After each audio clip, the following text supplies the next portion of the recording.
Hey, I'm Sino, and today in this video I will be alone and teaching you some simple, basically just simple tips and tricks on how to make a good plane in Trailmakers.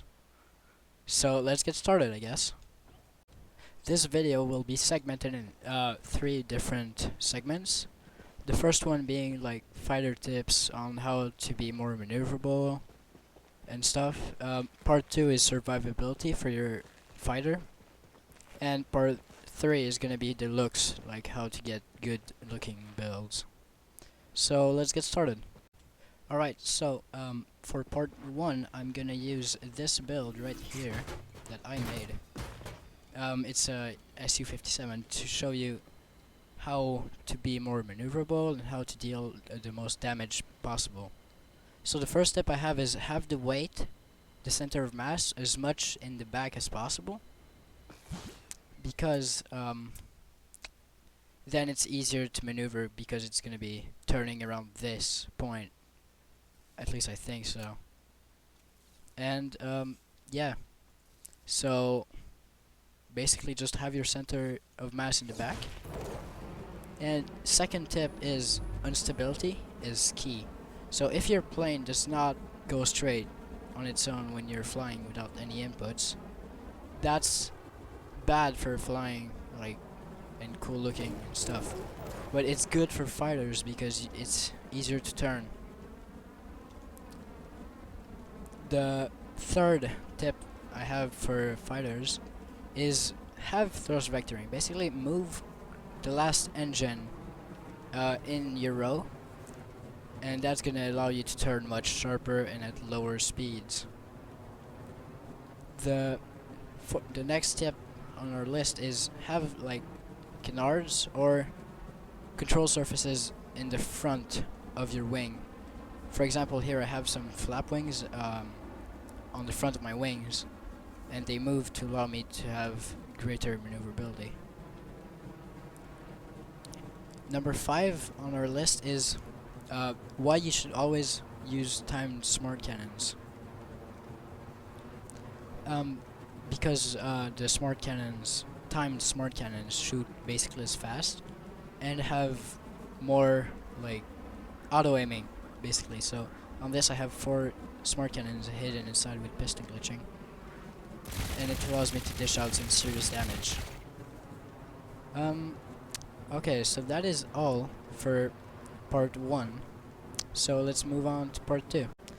So for part 2 I will also be using this plane, but not for all instances. Okay, so for the 6th tip in our list is have flares for, like, please, it helps so much, because one flare can like deter away any gunfire. Oh, there it was.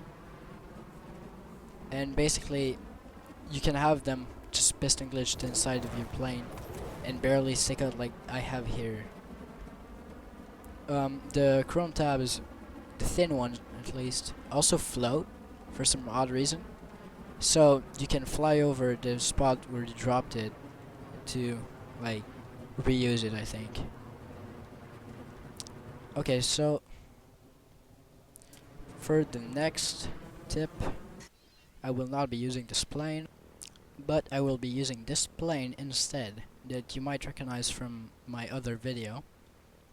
And basically it says that you need have, if like your wings are filled with like modular wings, don't put too much in the tips, because if they get shut off, then it's gonna have unequal lift. While if you have most of them in the center and just random blocks filling the gaps in the tips, it's not gonna matter as much.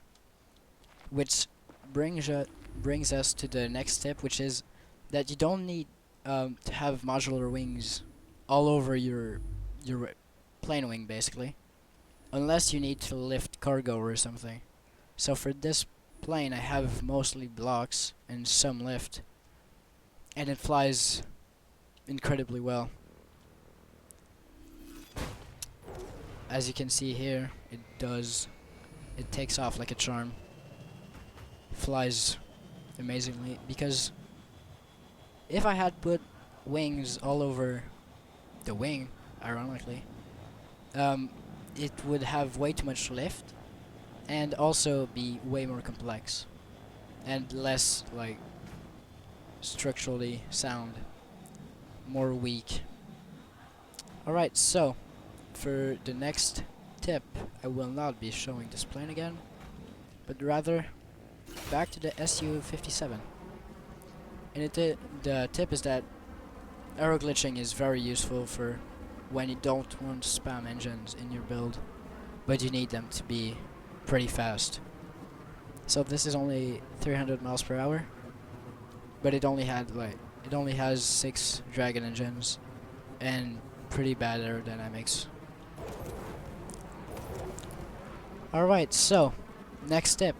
You don't need landing gear on your planes, guys. If you're skilled enough, which I'm probably gonna fail, you can actually do a landing with no damage without landing gear, which I actually got right. I was not expecting that. And basically, also, if your plane is unstable, again, stability is key to maneuvering. If your plane pitches up like this, oh, okay, that's not a good example.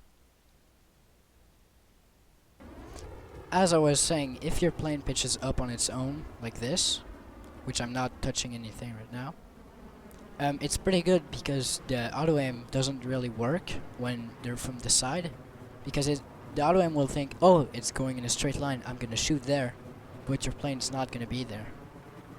So it's pretty useful to be unstable, basically. Alright, for part 3, I guess I can also use this plane. Use hinges for angles that you're not sure the 1x4 wedges will like do the job right. So behind my cockpit I have some blocks that are just hinge glitched inside the plane, and if I had used regular blocks then it would not have looked as good. Also, yaw is optional. You do not need yaw in a turn fight. You just need to be maneuverable and pitch, and that is it. Also, last tip, or second last tip I guess, is please don't spam engines too much. Just have them in a row like here. Like this, so it looks like it's one engine. Don't spam them all over the body of the creation. It's just, it doesn't look good with the smoke, just a line of smoke. And for the last tip is when you want to make a good looking nose but you don't want to have to put like the tube like this, which let's be honest here, doesn't look very good.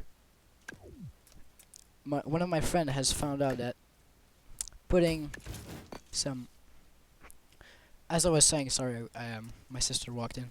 You can have a pretty good looking nose just with this, some 3 long wedges, some 2 long wedges, and a 2x1 block.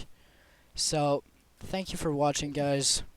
It would really help me if you could subscribe to the channel and also possibly hit that bell. Thanks. See you next time. Don't drown.